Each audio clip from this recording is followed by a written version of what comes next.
오늘 함께 은혜 받을 말씀은 우리 마태복음 28장 우리 18절에서 20절 말씀입니다.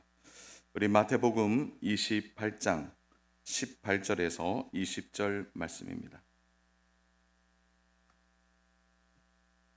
네, 우리 찾으셨으면은 우리 천천히 우리 세 절 말씀인데요. 우리 같이 합독하도록 하겠습니다. 예수께서 나와 말씀하여 이르시되 하늘과 땅의 모든 권세를 내게 주셨으니 그러므로 너희는 가서 모든 민족을 제자로 삼아 아버지와 아들과 성령의 이름으로 세례를 베풀고 내가 너희에게 분부한 모든 것을 가르쳐 지키게 하라. 볼지어다 내가 세상 끝날까지 너희와 항상 함께 있으리라 하시니라. 아멘. 내일을 위한 심는 믿음이라는 말씀의 제목으로 하나님 말씀을 증거하겠습니다. 요즘 들어서 대구가 이제 핫한 지역이 됐습니다. 물론 여름이 대구가 핫해요. 그러나 대구를 찾는 사람들이 점점 많아진다고 합니다.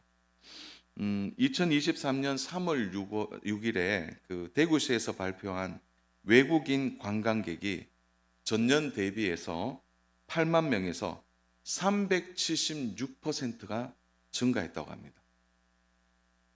그러니까 작년보다 올해 얼마나 증가했느냐? 36만 명이 대구를 찾았다고 합니다. 네, 이 감흥이 없는 어마어마한 숫자죠. 36만 명이면 엄청난 숫자가 대구를 방문했습니다. 대구가 매력 있는 도시가 되어가고 있다고 영남일보 2024년 3월 7일 사회면에 소개하고 있습니다. 그래서 요즘 대구를 이제 젊은 세대들이 핫한 지역으로 방문하고 있는 증가가 상당히 좋다고 합니다. 또한 기독교 인구 면에서 대구가 2020년 이후에 물론 코로나의 여파도 있지만 처음으로 2020년 이후에 대구의 기독교 인구가 10%를 넘었습니다. 그래서 대구가 12%, 부산과 같습니다. 12% 됐고요.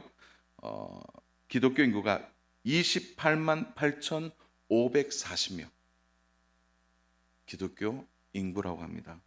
물론 30만이 더 많은 인천은 270만 명인데요. 인천광역시는 기독교 인구율이 23%로 합니다. 64만 명 정도가 기독교 인구라고 말하고 있습니다. 물론 인천에 비하면 한 2배 정도 적은 숫자지만 대구가 10% 미만에서 10% 이상 는 것은 매우 놀라운 일입니다. 대구의 인구가 늘어나고 있고 또 물론 대구에 이제 젊은 세대들이 빠져나가는 숫자도 만만치 않습니다. 그럼에도 불구하고 대구의 복음의알이 12%나 된 것은 매우 놀라운 일이라고 말합니다. 아직도 어려운 경제가 남아 있습니다. 대구 땅에. 그리고 여러 사회적으로도 대구가 힘든 시기를 지금 보내고 있습니다. 그럼에도 불구하고 이렇게 복음이 편만하게 대구 땅에서 확장되고 있는 것은 분명 하나님의 역사입니다. 그리고 하나님께서 지금도 대구 땅을 사랑하시고 일하신다는 것을 확인할 수 있습니다.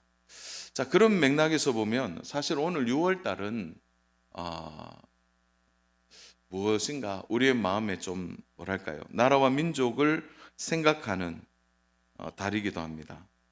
6월 달에 우리가 잘 알듯이 6월 25일 우리 6.25 사변이 있었고 수많은 사람들이 목숨을 잃고 큰 상처를 가지고 대부분 이산 가족으로 살았던 어떤 의미에서 보면은 우리 민족이 가장 큰 상처를 남긴 달이 6월 달이기도 합니다.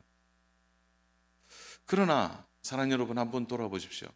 이 6월 달에 이런 아픔도 있지만 우리가 이 대구 땅에 살아가면서 대구 땅에 이렇게 하나님께서 은혜를 주셔서 복음화율이 높아지고 또 대구가 믿음의 도시, 소망의 도시로 다시 한번 발돋움하는 도전에 또 은혜를 우리 하나님이 다시 기회를 주셨다면 우리가 그 기회를 잡아야 되지 않겠습니까? 저는 대구가 또 한 번 부흥의 역사가 일어날 것을 기대하고 있습니다. 그런 맥락에서 오늘 본문은 시대와 세대를 거쳐서 우리에게 변치 않는 사명에 대한 말씀이 오늘 우리가 함께 읽은 이 말씀입니다. 이 말씀 앞에 수많은 믿음의 사람들이 순종했고 수많은 믿음의 사람들이 이 말씀 앞에 반응하여 자신의 물질과 젊음과 시간과 은사와 그리고 자신의 인생을 들여 하나님의 말씀에 기꺼이 따라 이 일들을 통해서 바로 선교의 역사가 새롭게 쓰여졌고 특별히 대구가 복음이 무지했던 이 대구 땅에 선교의 씨앗이 뿌려져 오늘날 대구가 12%가 되는 믿음의 가진 교회와 성도들이 되었다는 것은 그저 그냥 이루어진 것이 아닙니다. 저는 그런 맥락에서 오늘 좀 우리가 거시적인 좀 맥락에서 좀 큰 그림을 우리가 그리면서 내일을 위하여 우리 교회가 또 내일을 위하여 우리 자신이 어떻게 심어야 될 것인가를 함께 말씀을 통해 은혜를 나누고자 합니다. 사랑하는 여러분, 이 대구가 복음이 이렇게 들어와 오늘 이 대구 땅이 변화된 가장 중추적인 역할은 바로 미국의 젊은이들이 이 대구 땅, 특별히 복음이 없는 조선 땅에 들어와서 이 일이 시작되었습니다. 사랑하는 여러분, 한번 생각해 보셨어요? 우리 한국과 미국과의 거리가 어느 정도 될까요? 지도를 한번 둥그런 지도를 펼쳐보면 약 미국과 한국의 지도가 이렇게 되어 있는데요. 쭉 그어보면 11,000km 정도 된다고 해요. 그러니까 지구의 거의 반대편이라고 볼 수가 있습니다. 동부 지역은 그렇고요. 서부 지역은 약 9,000km 정도 되니까 사실은 어마어마한 거리입니다. 이 지구의 반대편에서 조선을 향하여 하나님께 기도하던 믿음의 사람들이 있었습니다. 이들은 19절의 말씀 앞에 순종했던 것이죠. 우리 19절 같이 한번 읽겠습니다. 그러므로 너희가 가서 모든 민족을 제자로 삼아 아버지와 아들과 성령의 이름으로 세례를 베풀고, 그러므로 너희는 어떻다 그러죠? 가서. 그런데 어디로 가느냐? 그 다음 구절에 나와 있어요. 어디로 가야 됩니까? 모든 민족이. 아무도 관심 없는 동방의 작은 나라 조선에 가서 모든 민족 안에 바로 조선에 가서 복음을 들고 온 청년들이 있었다는 것이죠. 하나님은 5,000년 역사 속에 전혀 복음과 상관없이 살아간 우리 민족을 위하여 놀라운 계획을 준비하고 계셨습니다. 먼저 미국 땅에 젊은이들을 준비시키셨어요. 1886년 7월에 미국 매사추세츠의 노스필드에서 우리가 잘 아는 무디 목사님이 설립한 학생 자원 운동, 학생 자원, 그 사이에 학생 선교 자원 운동인데요. 이 집회가 한 달 동안 열리게 될 때 이때 많은 청년들이 선교사로 하나님 앞에 헌신하게 됩니다. 그때 100여 명의 선교사가 최초로 젊은 선교사들이 헌신하고 그 뒤에 이어서 많은 젊은이들이 학생 자원 운동을 통해 선교사로 지원했습니다. 저기에 이제 학생 자원 운동이 보이는데 1886년 집회 때 사진입니다. 이때 100여 명의 청년들이 바로 헌신하게 되었고 그 중에 우리가 잘 아는 많은 젊은 선교사들이 조선 땅을 밟게 되었습니다. 그들은 가라라는 말씀에 순종했고 민족을 가리지 않고 모든 민족에게 복음을 전했던 것입니다. 그들은 전혀 알지 못하는, 전혀 그리고 위험천만한 조선 땅에 목숨을 걸고 복음을 들고 온 선교사들이었습니다. 저는 이 많은 선교사들 중에 특별히 하나님께서 대구 땅을 사랑하셔서 대구 땅을 위하여 준비해 놓은 세 분의 선교사님들을 오늘 잠깐 이야기하고, 동시에 우리는 그러면 어떻게 해야 할 것인가를 함께 좀 나누면 좋겠습니다. 그 첫 번째가 바로 북평양 남대구라는 말의 시작이 된 대구의 복음을 알게 한 최초의 선교사 베어드 선교사를 우리는 기억해야 합니다. 적어도 우리가 대구 땅의 신앙생활을 하면서 대구의 최초의 복음을 전한 선교사가 누구인지는 알아야 합니다. 그 선교사가 바로 베어드 선교사입니다. 사랑하는 여러분, 이 초기 근대화의 가장 어떤 의미에서 보면 한국, 이 조선 땅에 복음화가 펼쳐지면서 가장 많이 유행했던 말이 북평양 남대구였어요. 혹시 또 남대구 이러니까 여기 남대구를 생각하는데 그게 아니고 북쪽에는 평양이고 남쪽에는 어디라고요? 대구였다 그래요. 정말 놀라운 선교의 역사들입니다. 그 일의 시초가 바로 베어드 선교사를 통해 나타났습니다. 베어드 선교사님은 1891년에 부산에 도착했습니다. 영남 지역 최초의 우리 장로교 선교사입니다. 그는 부산 선교사로 왔지만 이 영남 지역, 경상도 지역 내륙에 대구가 가장 중요하다는 것을 그는 알았습니다. 그래서 이 대구를 거점으로 해서 경상도 지역 복음화를 위해 힘써야 되겠다고 결심하고, 그는 1893년 4월 17일부터 5월 20일까지 한 달간 내륙 전도를 하게 됐고, 특별히 밀양, 청도, 팔조령, 그리고 우리가 아는 가창을 통과해서 최초로 대구 땅에 1893년 4월 22일 오후 1시에, 왜냐하면 선교사님들이 일기를 다 기록하니까 자기가 도착한 시간까지 오후 1시에 대구 땅에 최초로 들어오게 됩니다. 최초로 복음이 대구 땅에 들어왔어요. 그게 몇 년 전이냐? 131년 전입니다. 사랑하는 여러분, 131년 전에 이 대구 땅에요, 복음이 들어왔습니다. 그때 대구 땅은 가정수가 몇 가정이냐? 3,700호. 많지 않죠? 그리고 인구가 5만 명 밖에 되지 않았던, 그러나 5만 명 인구는 그 당시에는 굉장히 큰 인구였습니다.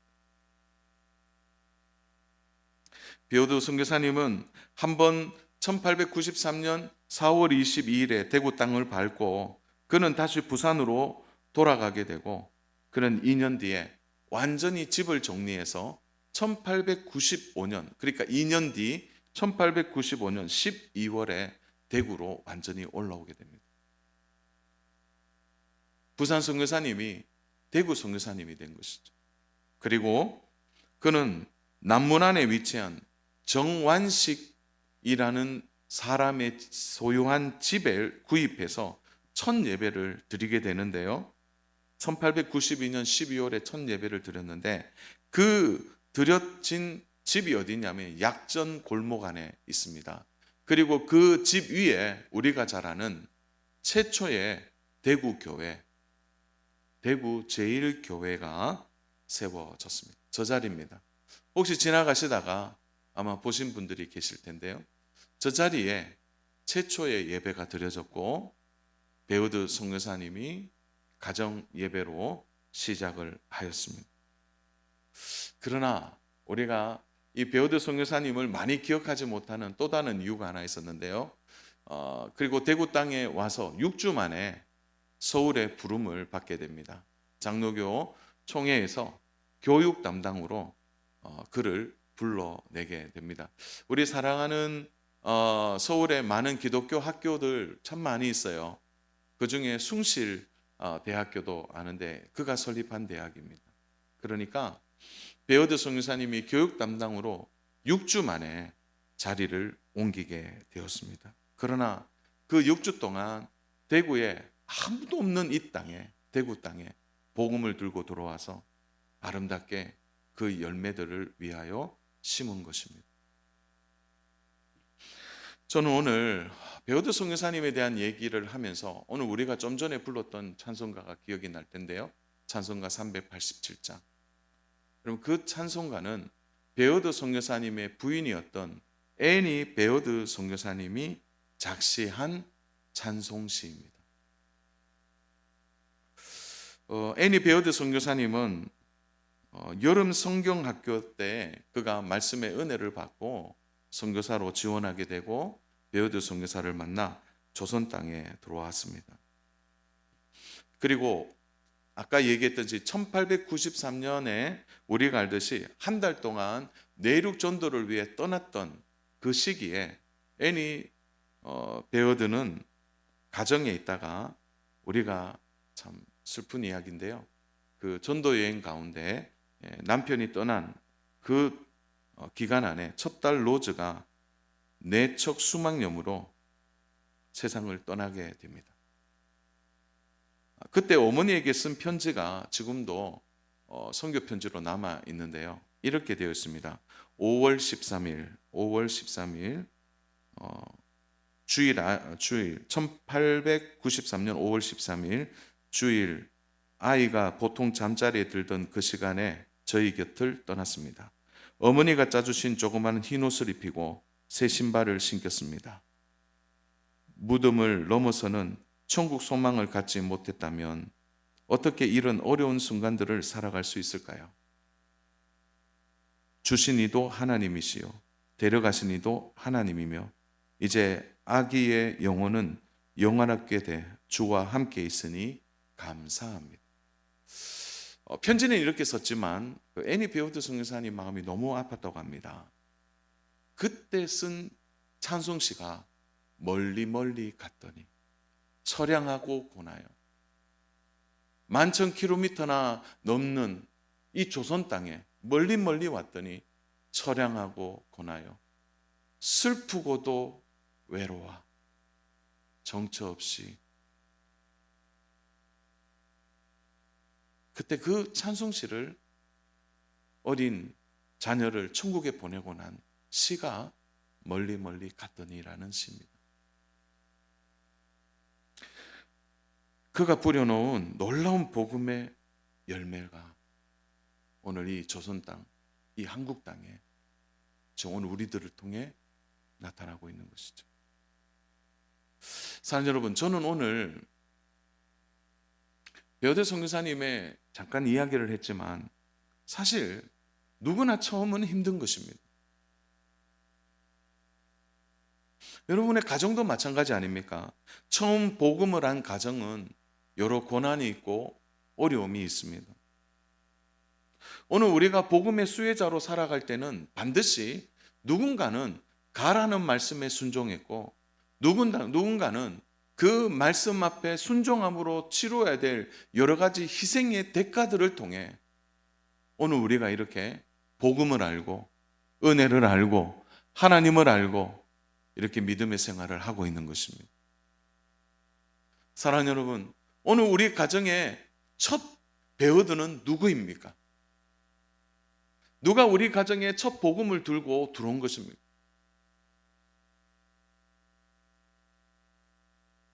첫 번째 복음을 들고 온 인생은 결코 쉽지 않는 인생입니다. 우리가 흔히 아브라함 세대라고 말하죠. 첫 번째 예수 믿은 세대. 그 아브라함은 보십시오. 믿음으로 갈 바를 알지 못해 떠나였지만 그에게 얼마나 많은 연단이 있었습니까? 고난의 과정들이 있었다는 것이죠. 바로 아브라함처럼 오늘 이 가운데도 처음 예수 믿고 처음 믿음의 가정을 이루고 지금도 고전분투하고 살아가는 오늘 이 시대의 베어드와 같은 믿음의 사람들이 있습니다. 저는 그분들을 진심으로 사랑하고 위로하고 싶습니다. 사랑하는 여러분, 여러분의 연단과 뿌려놓은 이 복음은 반드시 열매를 맺게 될 것입니다. 그러나 그 과정 속에 결국은 여러 가지의 고난을 견뎌내고 이겨내는 시간의 아픔들은 분명히 경험하게 될 것입니다. 그러나 누군가는 뿌려야 합니다. 누군가는 뿌려야 되죠. 동시에 우리는 지금 예수님을 잘 믿고 있다면 누군가가 눈물로 씨를 뿌렸기 때문을 우리는 절대 잊어서는 안 될 줄로 믿습니다. 6주 만에 베어드 선교사님이 돌아갔지만 하나님은 더 준비된 선교사들을 통해 이 대구 땅을 바꾸어 내셨습니다. 그것이 바로 대구 교회의 기초가 된 안의화 선교사님입니다. 우리 한국식 이름으로 안의화 선교사님이고요. 영어의 이름은 아담스 선교사님입니다. 놀랍게도 애니 베어드 선교사님의 남동생이었어요. 베어드 선교사님의 처남이죠. 그가 2년 4개월 동안 한국어를 공부하고 대구 땅에 들어오게 됩니다.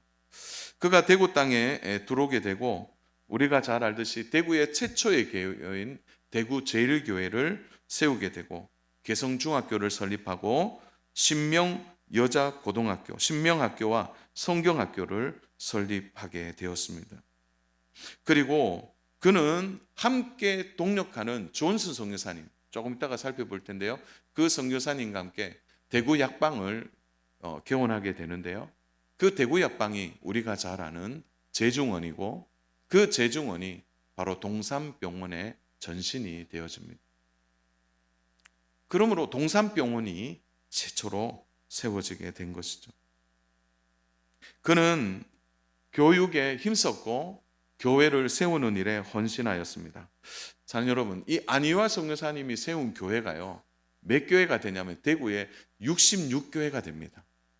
그리고 안동에 7개 교회를 설립했어요. 우리가 잘 아는 사월교회로부터 시작해서 서문교회, 그리고 파생되는 여러 교회들을 얼마나 많이 세운지 모릅니다. 가깝게는 달성 안에, 농공 안에 있는 달성교회와 그리고 여기서 조금 더 나가면 설화교회까지 놀라운 일을 했던 선교사님이었습니다.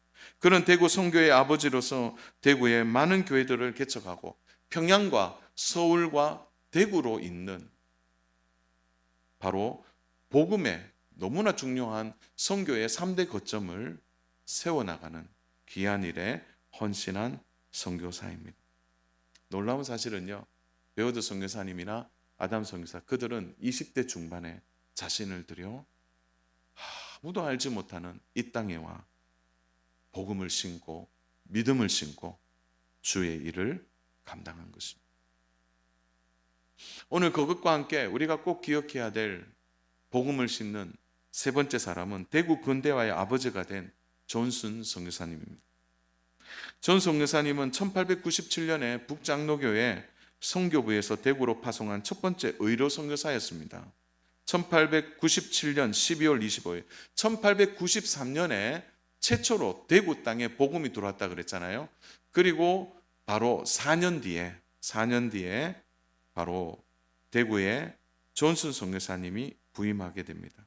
그는 미국 약방을 개원하게 되고 깊은 병으로 고생하는 대구의 많은 사람들을 살려내는 일을 감당했습니다. 그는 1912년까지 15년간 바로 치료하고 고치고 도와주는 사역을 감당했습니다. 그리고 동산병원의 모체가 되는 제중원을 설립했고요. 누구도 기피하고 돌보지 않는 나병 환우들을 치료하는 일에 헌신적으로 애썼습니다. 우리가 잘 아는 대구 애락 보건병원의 모체가 되기도 했습니다. 그리고 제중원에서 7명의 청년들에게 의료 기술을 가르쳐 주기도 했던 것입니다. 사랑하는 여러분, 존 선교사님을 우리가 꼭 기억해야 될 또 하나의 이유가 있는데요. 그는 의료 선교사일 뿐 아니라 특별히 대구 사람들이, 많은 사람들이 병에 걸려 왔을 때 대구 사람들을 치료하면서 공통점이 하나 있었다고 합니다. 그것은 뭐냐면 비타민 C의 결핍이 상당히 많았다고 합니다. 그로 인한 각기병들이, 우리가 아는 이빨에 출혈이 일어난다든지, 그리고 몸의 색깔이 변한다, 여러 가지의 이런 것들을 해결하고 고심하다가 대구에 우리가 잘 아는 사과 나무를 심어야 되겠다고 생각한 것이죠. 여러분, 대구 지역에 그 당시에도 사과가 있었습니다. 그러나 오늘날처럼 상품화된 사과가 아니라 작고 볼품도 없고 영양가도 없는 사과였다고 그래요. 그래서 오늘날의 이 상품 가치가 있는 과일로서의 사과를 위하여 존 선교사님은 본국으로 돌아가서 바로 미국 미주리주에 있는 사과의 계량품인 가지고 옴으로 인해서 기존에 있는 이 사과 나무와 접붙이게 되고 오늘날의 능금이라는 아주 좋은 질 좋은 사과를 만들어 낸 것입니다. 여러분, 이 대구 사과가요, 이때부터 수출하기 시작했다 그래요. 1900년 초에 이미 중국으로 사과를 수출했고, 그리고 대구 경제가 20세기의 초반에 우리가 잘 아는 1940년도부터 1960년대까지 대구 경북 산업의 50%를 이 사과가 책임졌다고 합니다. 대구 사람들을 먹여 살린 것이죠. 사랑하는 여러분, 그 열매들을 오늘 우리가 먹고 있는 것입니다. 초기 선교사님들이 대구에 들어왔을 때 그들은 다 연약한 자들이었습니다. 그들은 오직 하나님의 부름을 받아서 가라라는 말씀에 순종했고, 모든 민족 안에 우리 조선 민족을 사랑했고, 지구의 반대편인 이 조선 땅에 와서 자신의 모든 것을 드린 자들입니다. 큰 공동체로 온 것도 아니에요. 한 가정, 두 가정. 주 안에 사랑하는 여러분, 그들이 오늘 이 대구 땅에 이렇게 많은 교회들이, 그리고 이렇게 많은 하나님의 사람들이 찬양하고 주일날 이렇게 모여 예배하는 것을 그들이 꿈꿨을까요? 초라하고 볼품없는 이 작은 땅에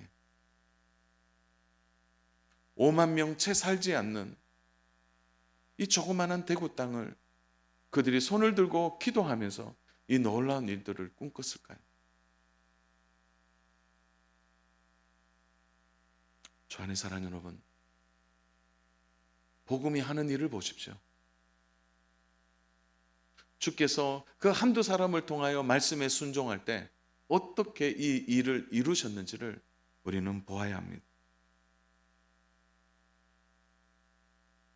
미국 교회 부흥의 한 주역 중에 하나가 리고렌 목사님이라고 말하는데요. 물론 오늘날의 신학적인 평가는 다양합니다.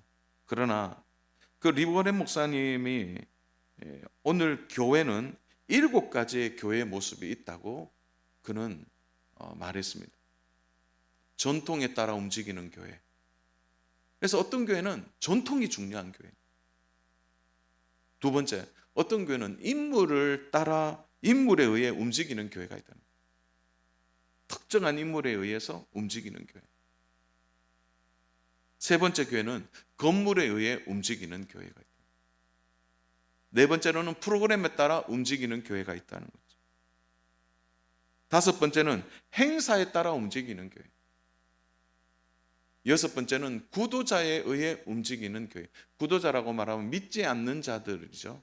에 움직이는 교회가 있고, 마지막 한 교회를 주목하고 있는데요. 그게 바로 목적에 의해 움직이는 교회라는 거죠.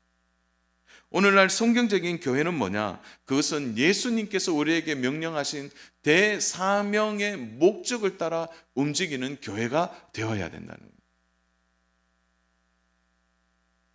그 대사명이 무엇입니까? 바로 복음이죠. 오늘 대구에 이 선교사님들이 온 목적은 하나입니다. 이곳에 복음을 심기 위해 그들은 모든 것을 다 내려놓은 것입니다. 바로 대구 땅에 복음을 심을 뿐만 아니라 이 대구 사람의 살 길이 무엇인지를 알았기 때문에 대구 사람의 살 길을 이들이 열어준 것입니다. 그러므로 저는 오늘 사랑하는 여러분, 오늘 가장 중요한 대목을 좀 다루려고 하는데요. 그럼 네 번째, 오늘 우리도 심어야 한다는 거죠. 오늘 우리도 심어야 한다. 종종 우리는 자주 이런 말을 합니다. 하나님이 나를 부르셨어. 나를 부르셨어. 부르는 거 맞죠? 그러나 하나님 우리를 부르셨다면 하나님이 우리를 또 보내신다는 것을 우리는 알아야 합니다. 하나님이 나를 구원의 자녀로, 하나님의 자녀로 불러주셨다면 동시에 하나님은 우리에게 보내신다는 것을 소홀히 여겨서는 안 된다는 거예요. 오늘 본문을 보면 가서 제자를 삼고 세례를 주고 내가 분부한 모든 것을 가르쳐 지키게 하라. 이것은 아주 소수의 사람들에게만 주신 명령이 아니라는 거죠. 오늘을 사는 우리 모든 하나님의 자녀들에게 주신 말씀입니다. 우리는 가끔 그런 생각을 해요. 전도하는 일이나 선교하는 일은 은사를 가진 사람들이 하는 일이다. 이렇게 가끔 정의할 때가 있습니다. 정말 그런가요? 사랑하는 여러분, 특정한 은사를 가진 사람만 전도하고 그리고 특수한 사람만 선교사가 되는 것입니까? 여러분, 전도는 구원받은 하나님의 성도라면 누구든지 할 수 있는 것입니다. 우리가 너무 은혜에 감사해서 우리 예수님을 소개하는 것이 자연스러운 거 아닙니까? 누구나 전도할 수 있는 거라는 거죠. 우리가 구원받았기에 우리의 마음이 뜨거워지고 내가 구원받은 하나님의 자녀이기 때문에 전하는 것이지 그것이 은사가 아니라, 선교사도 특정한 사람이 하는 것이 아니라는 거죠. 해외 선교사도 있지만 오늘 어떤 분들은 가정의 선교사로 지금 아브라함 세대처럼 심어야 되는 그런 분들도 계실 겁니다. 그분들도 선교사님. 여러분의 일터에 하나님 믿는 사람들이 있습니까? 얼마나 있습니까? 오늘 우리 청소년들이 다니는 오늘 초중고등학교를 보십시오. 중고등학교가 되니까요, 한 반에 예수 믿는 자녀들, 한 반에 예수 믿는 학생이 한두 명밖에 되지 않아요. 저희 첫째 아이에게 야, 그거 가서 기독 서클을 만들어 보라 그래요. 제가 기독 서클을 만들라고 몇 번 얘기했는데, 아빠, 우리 반에 예수 믿는 친구 나밖에 없어요. 예수 믿는 친구들이 거의 없어요. 그럼 예전에 기독교 서클이 있었냐? 있었다는 거예요. 근데 지금은 없대요. 지금은 아이들이 모이질 않아요. 오늘 여러분에게 바로 하나님을 알지 못하는 그곳이 여러분의 선교지입니다. 거기서 누군가는 심어야 되는 것입니다. 믿음으로 심어야 되는 것입니다.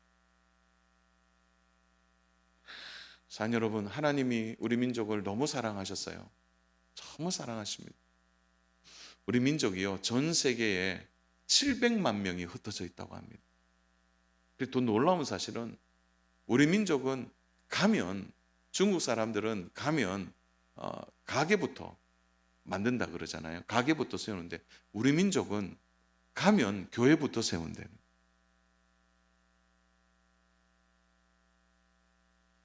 저는 하나님께서 이렇게 많은 우리 민족을 흩으신 데는 분명한 이유가 있다고 생각합니다. 복음을 심는 것입니다.